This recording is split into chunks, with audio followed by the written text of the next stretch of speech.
Hello everyone, how are you all doing? I hope all of you are doing great. So as you all know, we are doing chapters from class 6 NCERT of English Purvi. So we have started unit 5 culture and tradition and completed two parts of this unit जिसमें हमने पहला part जो है हमारा Bharat incredible India वो complete कर लिया है। चैप्टर 14 द गाइड्स जो पोएम है वो पढ़ने वाले हैं। ओके, सो चलिए स्टार्ट करते हैं। But before that, if you haven't watch all the previous videos, please go through the links given in the description box. अब देखिए यहाँ पर इस पोएम को रीड करने से पहले let us do these activities before we read. पढ़ने से पहले यहाँ पर कुछ एक्टिविटी दी गई है, उसको हम सॉल्व कर लेते हैं क्वेश्चंस को। So answer the following questions and share them with your teacher and classmate. हमको ये आंसर को सॉल्व करना है और अपने क्लासमेट्स के साथ शेयर करना है। So have you ever flown a kite or seen someone fly it, where, when? क्या कभी आपने पतंग उड़ाई है? कब उड़ाई है, कहाँ उड़ाई है, ये बताना है। सो अगर उड़ाई है तो आप उस हिसाब से आंसर करेंगे। मैं सभी यहाँ पर एग्जाम्पल्स दे रही हूँ। So yes, I have flown a kite on Makar Sankranti in the park near my house. Makar Sankranti festival पे मैंने पतंग उड़ाई है। Then describe the kite colours, shape, design of tail, any other detail. आपने जो भी पतंग उड़ाई उसका कलर क्या था, शेप कैसा था, डिजाइन कैसा था, ये सब बताना है। So it was colourful with red, yellow and blue patterns. It had a diamond shape and a long tail with ribbons. Then what did you think when you saw the kite up in the sky?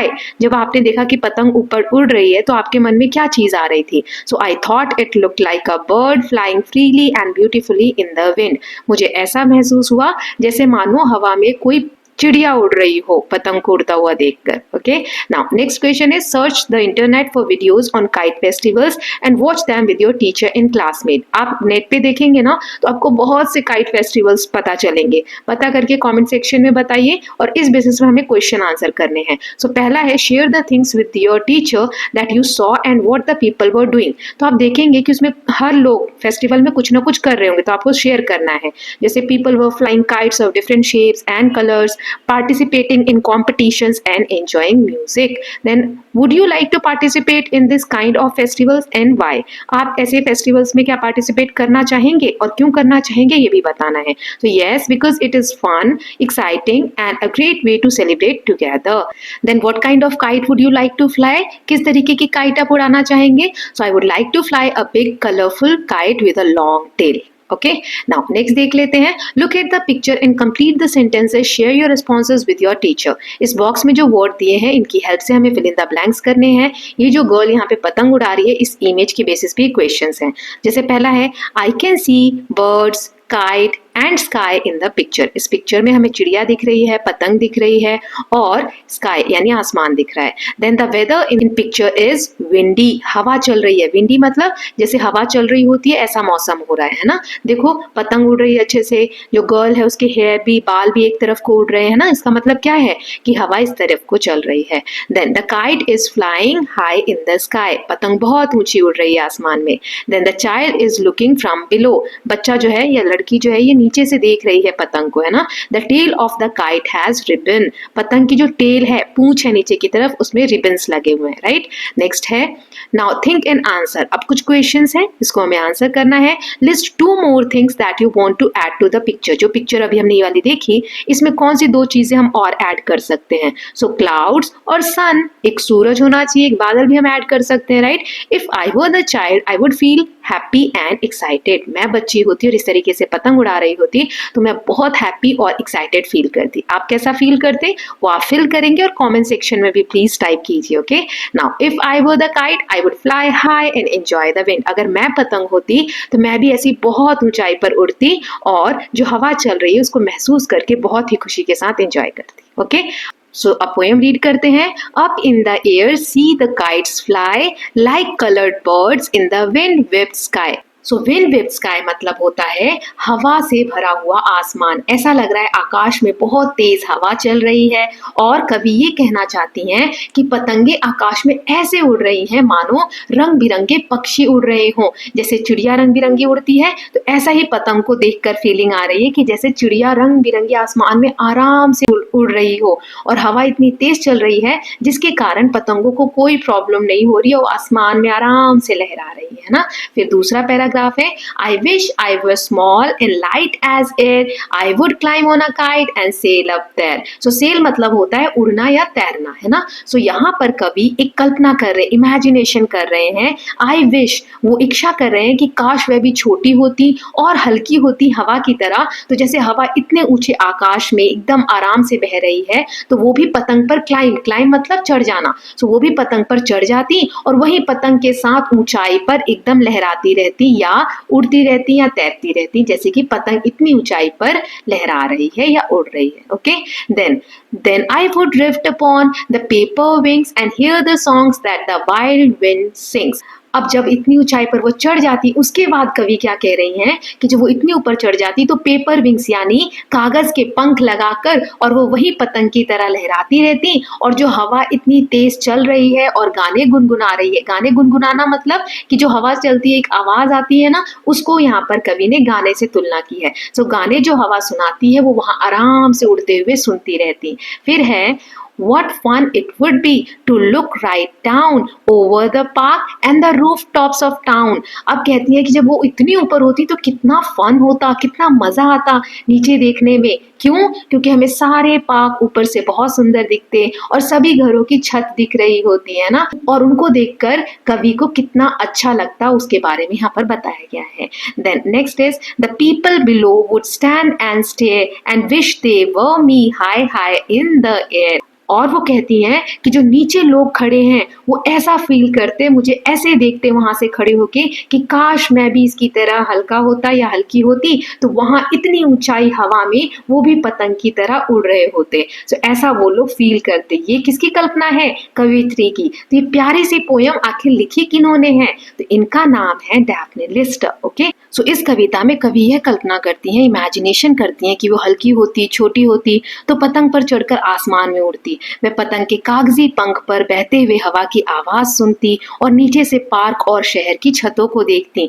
नीचे खड़े लोग उसे देखकर आश्चर्यचकित होते और यह सोचते कि वह भी उस जैसी ऊंचाई पर उड़ सकें। अगर हम बेसिकली बात करें तो जो कवि हैं, पोएट हैं, उनकी इमेजिनेशन पावर को दिखाया गया है कि बच्चे कितना सुंदर सोच सकते हैं। क्या ऐसी रियलिटी में हो सकता है कि हम पंख लगाकर ऊपर उड़ रहे हो? नहीं, लेकिन बच्चे ऐसा महसूस कर सकते हैं, ऐसी इमेजिनेशन कर सकते हैं ना। तो उनके साहस को, उनकी जो इंजॉयमेंट है उसको, उनकी जो इमेजिनेशन पावर की जो फ्रीडम है उसको ये पोयम में दिखाया गया है। ओके, सो इसके साथ हमने इस पोयम को पूरा रीड कर लिया है। कुछ एक्सरसाइज देख लेते हैं। Let us discuss. Read the poem silently. As you read mark the given sentences as true और फॉल्स। हम ट्रू और फॉल्स मार्क करेंगे, कौन सा स्टेटमेंट सही है गलत है पोयम के बेसिस पे। So the child is looking at the kites. True, बच्चा जो है पतंग की तरफ देख रहा है। The kites looks like bird of different colours. True, चिड़िया की तरह पतंग दिख रही है। It was rainy day. False, it was windy day, हवा चल रही है। The child want to be like a kite. False, क्योंकि बच्चा पतंग की तरह नहीं होना चाह रहा, बच्चा हवा की तरह हल्का होना चाहता था, है ना। सो ये फॉल्स है। Then the child wishes to climb on kite. True, वो पतंग पे चढ़ना चाहती है। Then kite is made of cloth and plastic. False, kite किसकी बनी है? कागज की बनी है। The child wants to ride the kite. True, वो पतंग पे चढ़ के और उसको राइड करना चाहती है। Then the child knows they would have fun. True, उसे पता है कि वो वैसा करेगी तो उसे मजा आएगा, ऊपर आसमान में उड़ेगी तो। The child wants to look at the kite from a roof top. False, वो छत पे चढ़कर, रूफ टॉप पे चढ़ के पतंग को नहीं देखना चाहती, बल्कि हमने क्या पढ़ा, वो पतंग पे क्लाइंब करके ऊपर से नीचे रूफ टॉप यानी सभी घरों की छतों को देखना चाहती है। Then the child would like to look at people down below. क्या बच्चा जो है वो नीचे खड़े लोगों को देखना चाहता है? True. Then the child knows that the people would stair.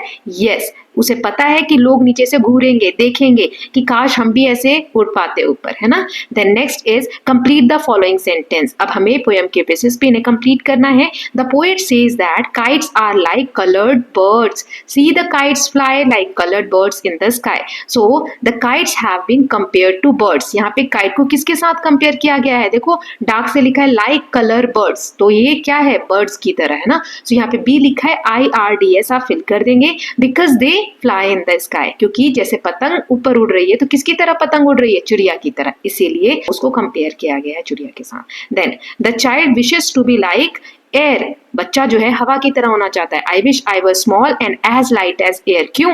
The child wishes to be light, LIGHT, as air, AIR, the child wishes this to be able to climb on the kite and fly, ताकि वो भी पतंग पे चढ़ के और ऊपर आसमान में आसानी से उड़ सके, इसलिए।